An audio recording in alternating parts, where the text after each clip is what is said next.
Here's some of my best Sunday dinner recipes just in time for Easter.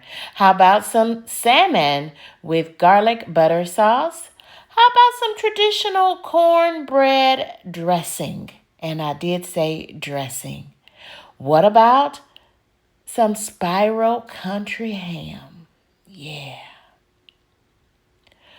Or a one pot meal, beef pot roast with all the trimmings.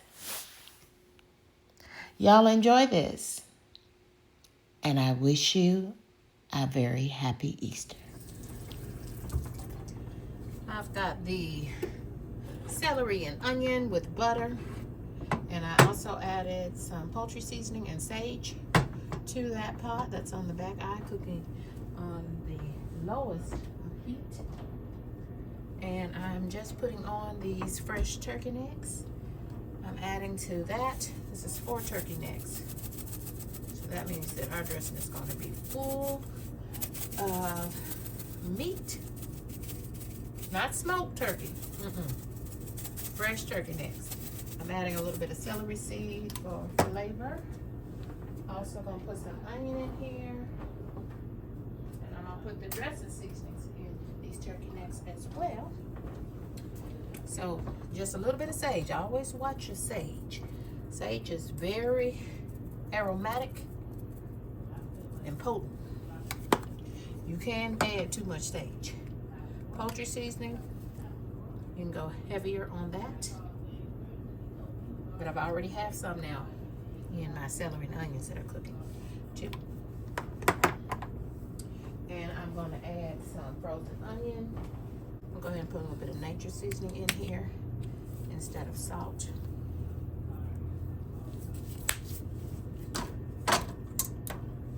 Some onion powder is good. I'm also going to add some fresh onions to this.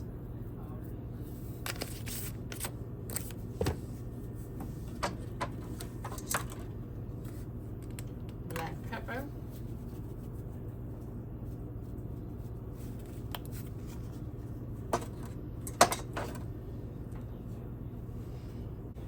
And the last ingredient will be some better than bouillon.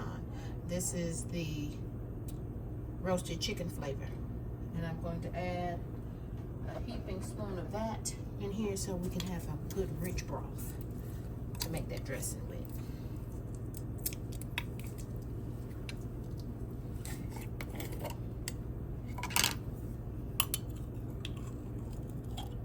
Heaping spoon of better than bouillon.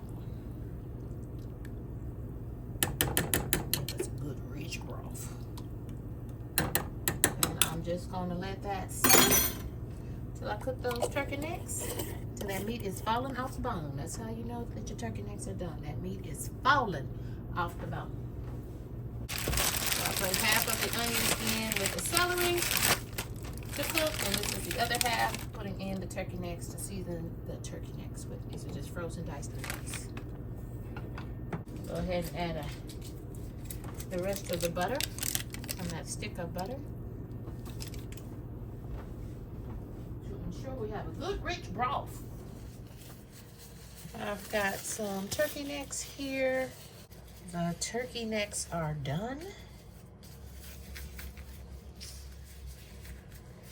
And this is Kendi K all day, and I am proud to say that the turkey necks are done. As you can see, they are falling off the bone, and they can easily, that meat, that good meat, can easily be pulled away. I've let them cool down slightly so that I can work with these turkey necks. I've got a garbage bowl here, and I'm going to pull all of this meat away from the bones and throw the bones into my junk bowl. Ooh. And what's left is this good rich broth, and I'm not going to throw that good rich broth away. That's liquid gold. I'm going to save that and use that broth in the dressing. I'm going to make this dressing up tonight and then do everything but bake it. I'm going to go ahead and put that meat in this. Oh yes, this is blessing dressing. I'll go on, and this is blessing dressing. These are turkey necks, dark meat, as you can clearly see. Dark meat, juicy. And look at that good rich broth.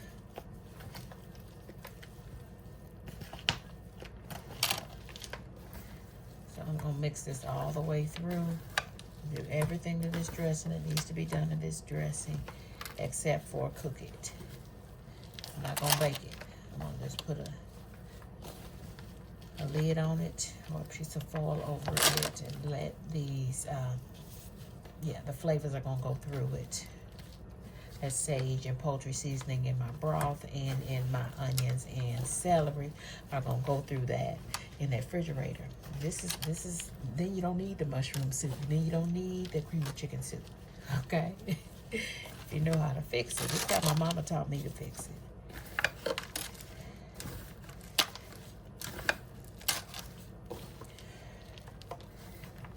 And here we go, y'all.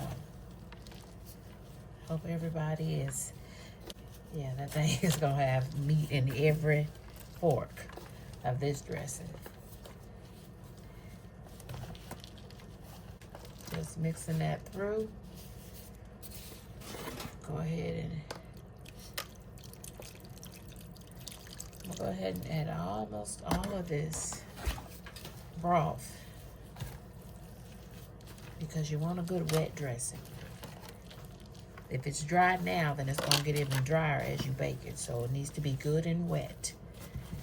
Good and wet with moisture in it when it goes in the refrigerator tonight. I'll add the egg. I add 1 egg. 1 egg will help everything to bind together into a casserole, into a solid casserole. Some people don't use the egg. We do. And it doesn't, everybody makes dressing a little bit different. And typically you make it how your mama made it. Yeah, this is already smelling good. Just it smells like dressing. When my brother came over earlier this evening, he said, "Ooh, smell like Christmas up in here." Yes, Lord. Yes, sir. Yes, ma'am.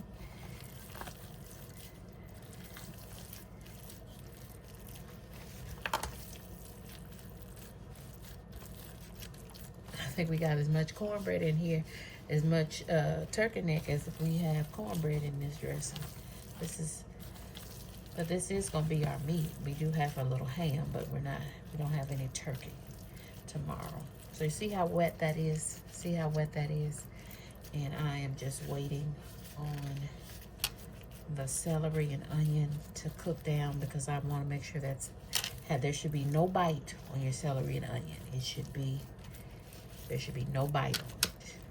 So it shouldn't be any crunch to it at all. That's how soft it needs to be. Then it's ready for your dressing.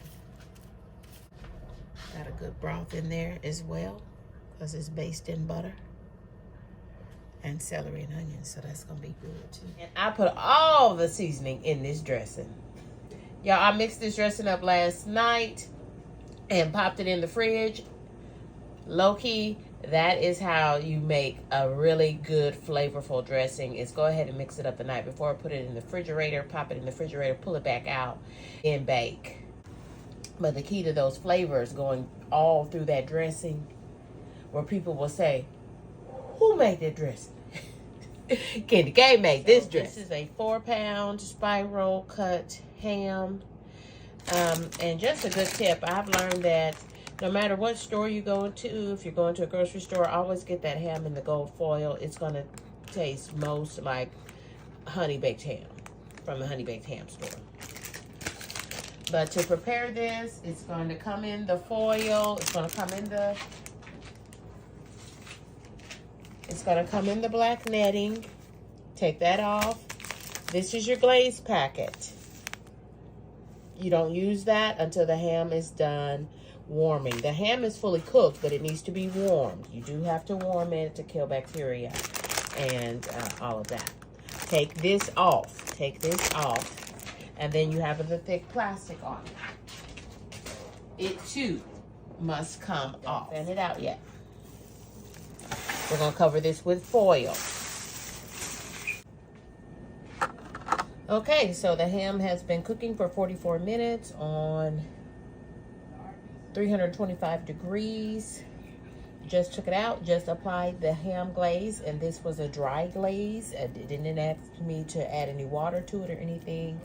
And it said to be sure to, so the ham is already fanning out. As you can see, it was all tight at first, but already fanning out. It says turn to the side now. I always turn my hams once they're finished, but I am making sure that I get the glaze down into the individual slices so you get that good honey baked crust that you're looking for all into each slice. Y'all, this is a good ham. I always get that gold foil. I always get that gold foil. So I'm going to cover this back up. Cover it back up. And this time we're going to turn that heat up to broil moist.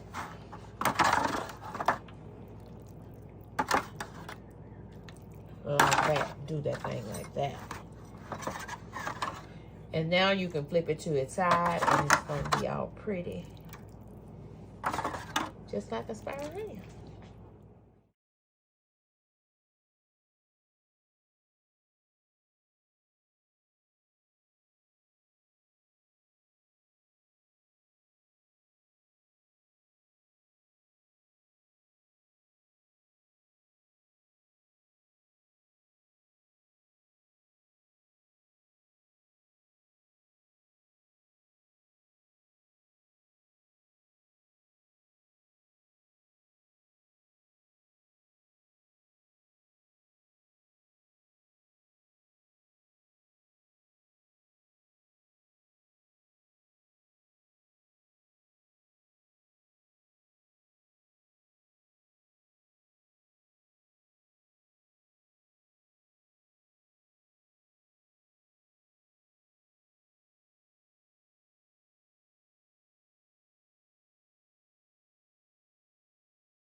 Yeah, check out that cornbread with that golden brown crust around those edges. Yeah, this is how you make cornbread now. You got to make sure that oil is good and hot when you put that batter in that pan. Yep, and I put some butter on top. It is already seeped down. Good eating here, y'all.